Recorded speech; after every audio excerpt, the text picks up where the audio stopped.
The coexistence challenges in small eyes is most importantly the reduced space that's there for surgery, where you have to protect both the corneal endothelium and the posterior capsule. There's a significant amount of angle crowding, and there are quite a few cases which are associated with angle closure glaucoma or a propensity for the same, especially when the pupil is dilated. There's an increased risk of iris prolapse because of the less space that is there in the anterior chamber. Many of these cases are also associated with lower endothelial cell counts, which also further gets compromised during the phaco procedure. And some of these extreme non-ophthalmic eyes are predisposed to uveal effusions, which also has to be kept in mind. Of course, the risk of these uveal effusions has significantly dropped down now when we are doing routine phacoemulsification through incisions of 2.2 millimeter size. This was of a greater concern in the days of intracapsular and extracapsular cataract extraction, when large incisions had to be made for the removal of the cataract.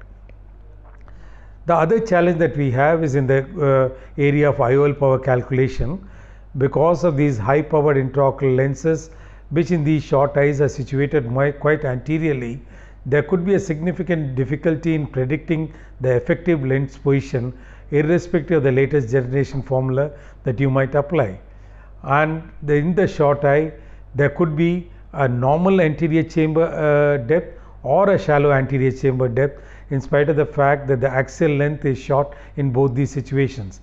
Accordingly, the influence on the intraocular lens power calculation may be quite variable, and that's the reason that the lens thickness and the anterior chamber depth also has to be taken into consideration in the modern formula that we use. And more importantly, when you are implanting lenses in the region of plus 30-35 diopters, even a small error in the prediction of the effective lens position could lead on to a significant error as far as the final error in the intraocular lens power is concerned, because even if a small displacement of a high powered lens could cause a significant deficiency as far as the residual error is concerned. The formula are many that are available to us. We have slowly progressed on. Today, the standard formula that I use is the Barrett 2 Universal, which is not only available in the biometers like the IOL Master 700, the LensStar, but also available in the ASCRS, APACRS websites. I find that if you feed in the right data, this formula most often gives you adequate intraocular lens power calculation. Of course, there are other alternatives available, but time does not permit me to go into the details of this. Suffice it to say that if you want to stick to one specific formula, maybe the Barrett 2 Universal 2 formula would be a go-to place for you. The reason why I prefer Barrett 2 Universal 2 is that it takes into account the change in the principal planes of the intraocular lens per se, which could vary depending upon the thickness of the lens or the profile of the lens, whether it's a biconvex or a meniscus lens that you are implanting in the eye. Again, it takes into consideration the anterior chamber depth and the lens factor, which ensures that the prediction of the ELP is somewhat better.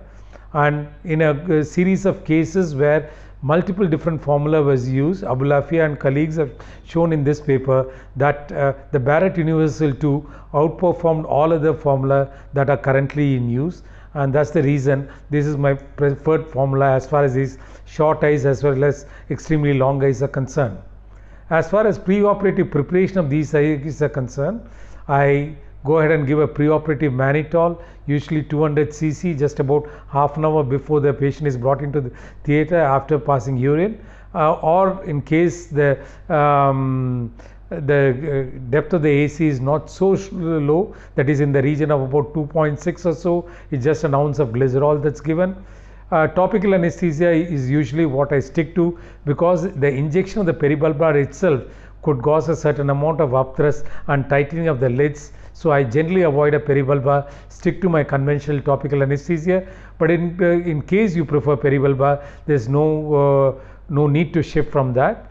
And in spite of using only topical drops, I always ask my nursing staff to give a significant orbital massage on these, because that again reduces the upthrust, reduces the propensity for the vitreous to push forward the posterior capsule. Prophylactic sclerostomy, because of the chances of uvula effusion, was something which used to be talked about in the earlier days. It used to be done even 1 week before the surgery, especially in the non-ophthalmic eyes. But today, now that we are doing surgeries routinely to 2.2 to 2.4 millimeter incisions, most often this is not indicated, and I do not use this routinely.